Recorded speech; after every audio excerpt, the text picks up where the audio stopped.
mau ucapkan greeting selamat Natal, boleh saja. Karena akidah Anda, bahkan kalau saya mau berkata selamat Natal, itu di Quran ada selamat Natal.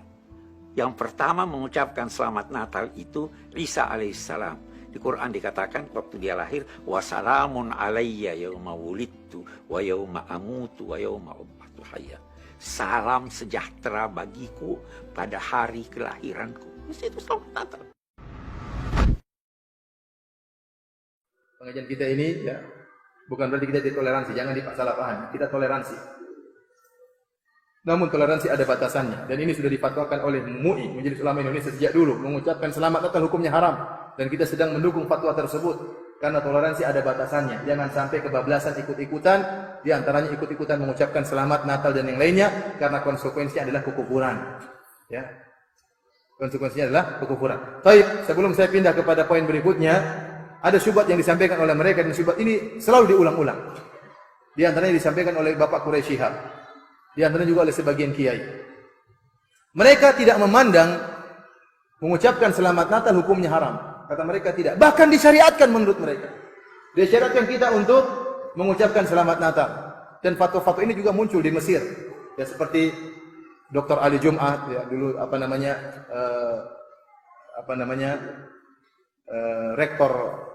rektor Al-Azhar dulu juga membolehkan, juga sebagian orang-orang. Ya, padahal ini menyelisih ijma'. Kita katakan fatwa-fatwa Anda ini, dalil-dalil Anda ini seluruhnya menyelisih ijma' ulama. Para ulama telah ijma' 4 mazhab, bahwasanya mazhab Syafi'i, mazhab Maliki, kita sudah nukil tadi, mazhab Hanafi, mazhab Hambali, semuanya mengharamkan mengucapkan selamat Natal karena konsekuensi kufur yang ada. Bagaimana kita bergembira pada hari dicaci makinya Allah Subhanahu wa taala. Tapi para hadirin, karena Anda menyelisih ijma', maka tidak kita terima. Karena kalau setiap ijma' bisa diselisihi, akhirnya banyak perkara yang jadinya halal sekarang.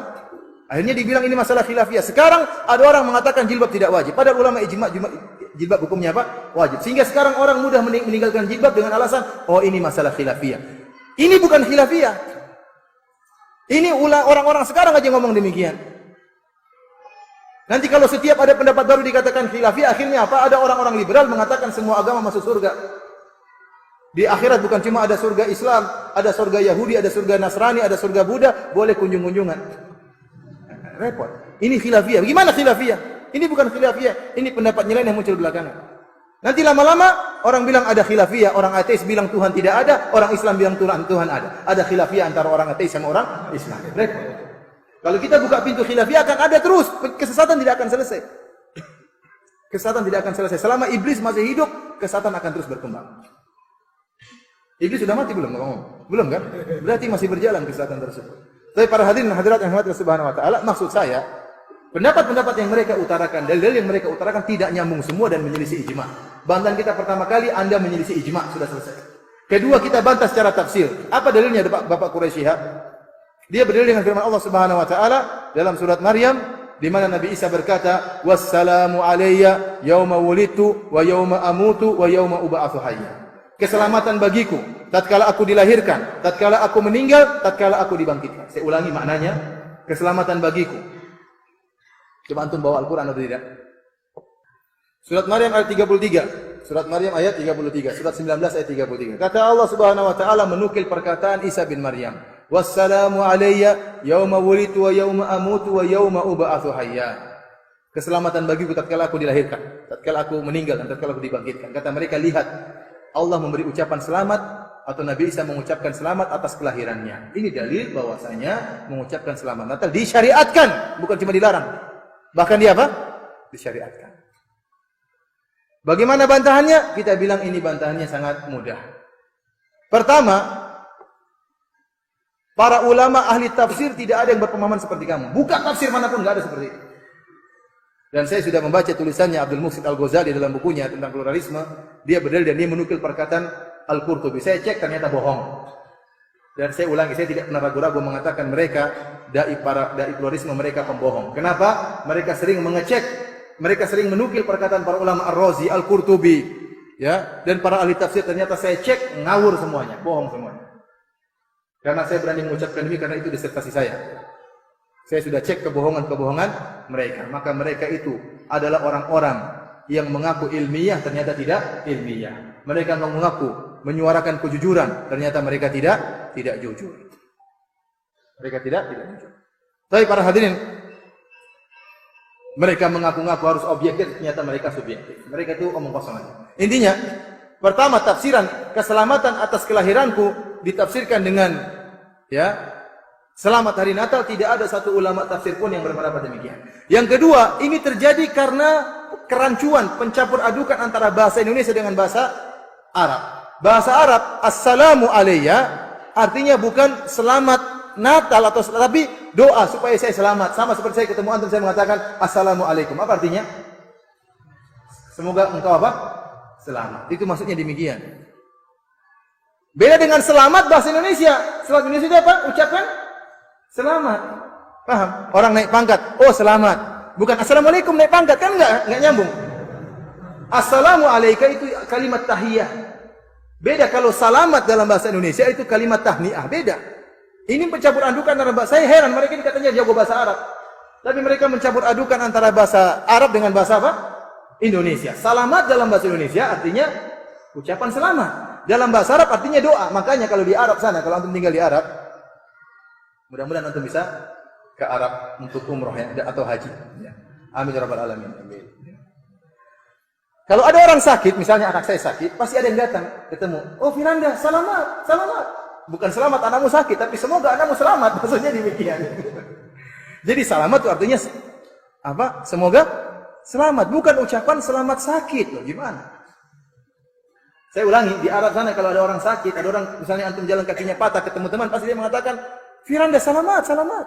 Bukan selamat patah kakimu.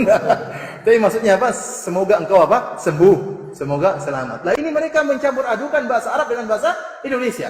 Assalamu alaikum itu doa diartikan ucapan selamat dalam bahasa Indonesia. Ini orang yang tidak paham. Oh iya benar ya. Allah mengucapkan selamat lahirnya Nabi Isa. Padahal ini lain.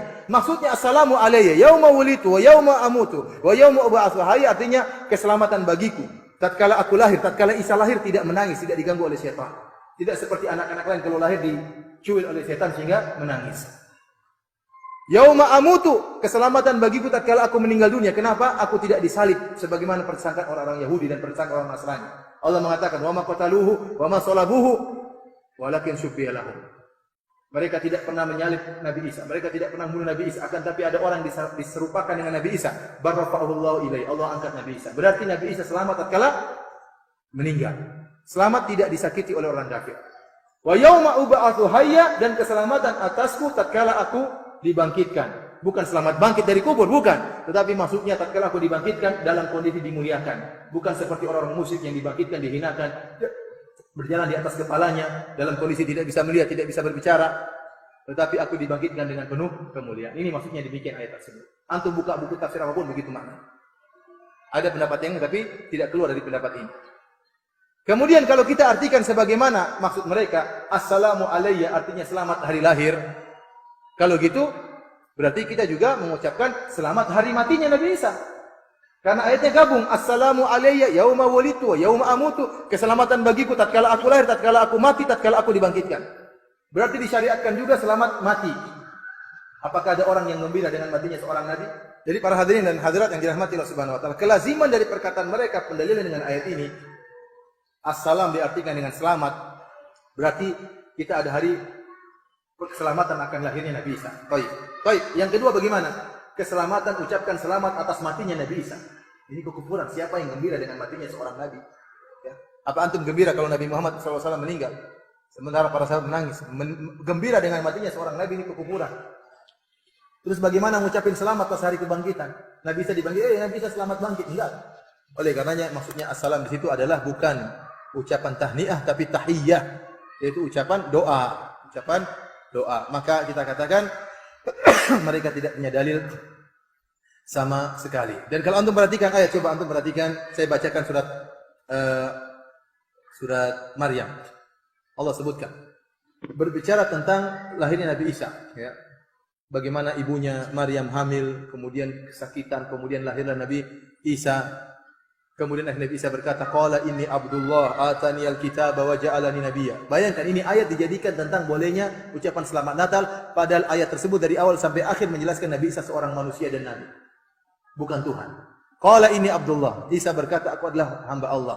Ataniyal kitaba wa ja'alani nabiyya. Allah berikan kepada aku kitab dan Allah jadikan aku seorang nabi. Wa ja'alani mubarakan aina ma kuntu wa usani bis salati waz zakati ma dumtu hayya. Dan Allah mewasiatkan aku untuk salat dan bayar zakat. Bayangkan, apakah Tuhan suruh bayar zakat? Ada Tuhan suruh bayar zakat? Ada Tuhan suruh salat? Makanya coba antum buka Injil, antum dapat di dalam Injil Nabi Isa itu berdoa, Nabi Isa salat. Nah, Tuhan kalau dia Tuhan, dia doa sama siapa? Tuhan minta sama siapa? Tuhan sujud sama siapa? Ini dalam Injil ada. Di sini dalam ayat ini Allah sebutkan, wa awsani bis salati waz zakati ma dumtu hayya. Allah mewasiatkan aku untuk salat dan bayar zakat sementara aku masih hidup. Wa barram bi walidati, dan Allah menyuruhku untuk berbakti kepada ibundaku. Tuhan punya ibu. Kemudian dia mengatakan wassalamu alayya, keselamatan bagiku tatkala aku lahir, tatkala aku meninggal dan tatkala aku dibangkitkan. Oleh karenanya aneh, ayat yang harusnya merupakan bantahan telak kepada orang-orang Nasara dijadikan dalil untuk mendukung acara Natalan mereka. Saya heran mereka ini. Kok bisa dalilnya seperti ini? Padahal sebagian mereka katanya ahli tafsir. Tafsir mana yang mereka pakai? Ya, saya sudah cek buku tafsir, enggak ada seperti itu. Mencampur adukan antara bahasa Arab dengan bahasa Indonesia, enggak ada. Dan ini bukan masalah ringan nih, ikhwan. Bukan masalah bid'ah sunnah lagi, bukan masalah kufur dan syirik. Anda bangga mengucapkan selamat hari di mana dicaci maki Allah Subhanahu wa taala. Hari lahirnya Tuhan, bahaya. Kalau kita ikuti konsekuensinya bahaya. Namun saya katakan kebanyakan orang tidak mengerti. Yang tidak memahami bahwasanya konsekuensinya adalah kekufuran.